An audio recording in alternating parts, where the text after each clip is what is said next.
of the day as well, into as short as $1.70 for this Kelvin Tyler locally trained runner. Teddy Lecure looks for a double, riding double on the program after guiding Sympathique, the Leonard Stewart trained runner, to victory earlier on. As we bring you in here, Craig, 4 minutes out, I was very keen on him. He's bringing in some strong form lines, this 3-year-old gelding by time test. Heavy track conditions are never easy, but he does seem to bring a bit of a class factor to this event. He certainly does. He's a very good 3-year-old, of course, racing at classic level last time up at Trentham. And he ran a really good race into 4th position. He was battling away, and that was his first run over a long trip. It was over 2,100 metres. What I like now, Nicole, even though he's never started on a heavy track, is the fact that shooting stride earlier, dropped back from 2,100 metres into a shorter distance race and was very strong at the finish. I think the fact that he raced over 2,100 metres last start might put him in good stead over the shorter trip on the heavy track today.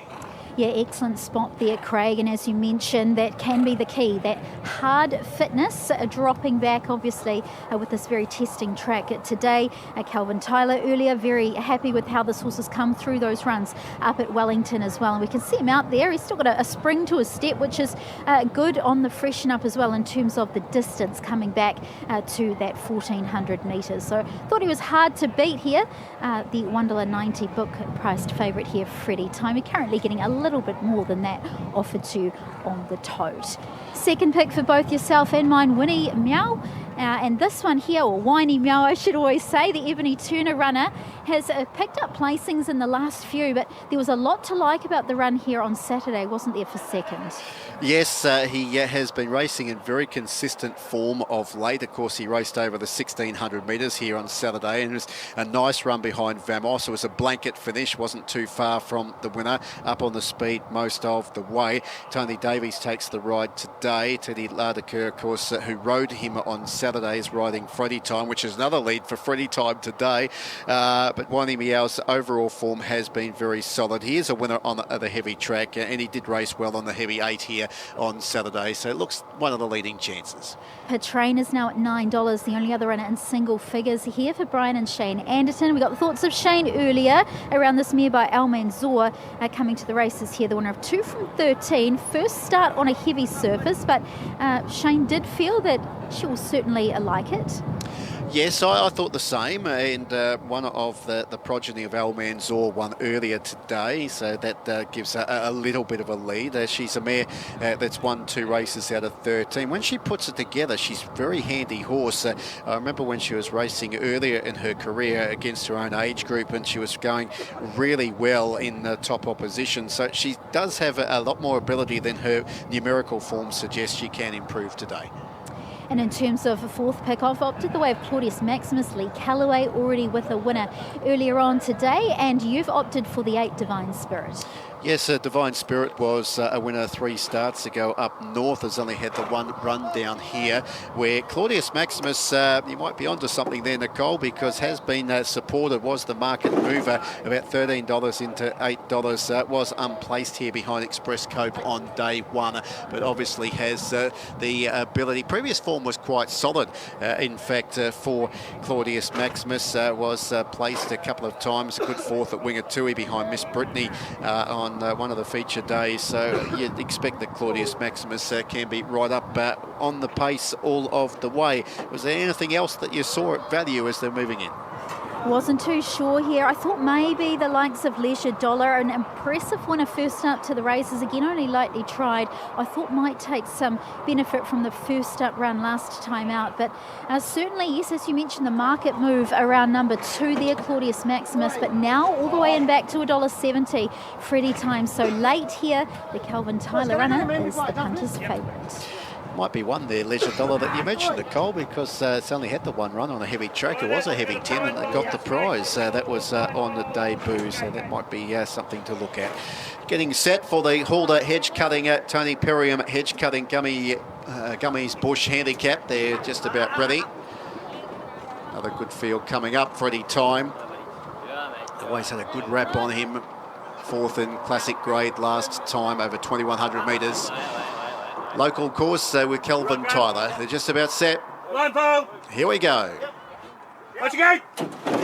Away they go. David Moss from the inside began okay. Divine Spirit was a clear last early. Rhaegar and Claudius Maximus go forward. Petrain is close up, and Freddie Times just behind Bleak House Birdie in the early stages. Leisure Dollars caught out 4 deep, and dropping back was Whiny Meow, and Divine Spirit was the last one.